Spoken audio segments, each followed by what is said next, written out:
জিন্দাবাদ। রাজ্য জুড়ে খুন ধর্ষণ বাড়ছে কেন? রাজ্য সরকার জবাব চাই, জবাব দাও। রাজ্য জুড়ে খুন ধর্ষণ বাড়ছে কেন?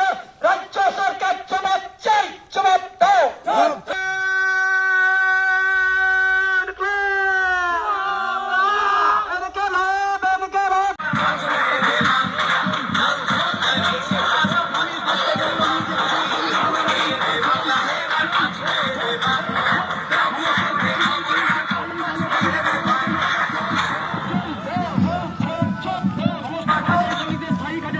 বন্ধুগণ, ভারতের কমিউনিস্ট পার্টি, মার্ক্সবাদী সিপিআইএম কেশপুর বিধানসভা কমিটি তাকে আজ বাংলা বাঁচাও যাত্রা আমনপুর থেকে খেতুয়ার দিকে এগিয়ে চলেছে।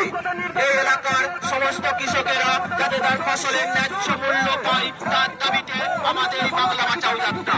এই এলাকায় যে ব্যাপক রাসায়নিক সারে যে ব্যাপক দুর্নীতি, যে ব্যাপক কালোবাজারি, সেই রাসায়নিক সারের কালোবাজারি হাত থেকে সমস্ত বড় মানুষকে বাঁচানোর দাবিতে বাংলা বাঁচাও যাত্রা চলছে। গ্রাম বাংলায় গ্রামীণ স্বাস্থ্য কেন্দ্রগুলিকে চালু করার দাবিতে বাংলা বাঁচাও যাত্রা চলছে, চলবে। গ্রামীণ স্বাস্থ্য পরিষেবাগুলিকে উন্নত করার দাবিতে বাংলা বাঁচাও যাত্রা চলছে, চলবে।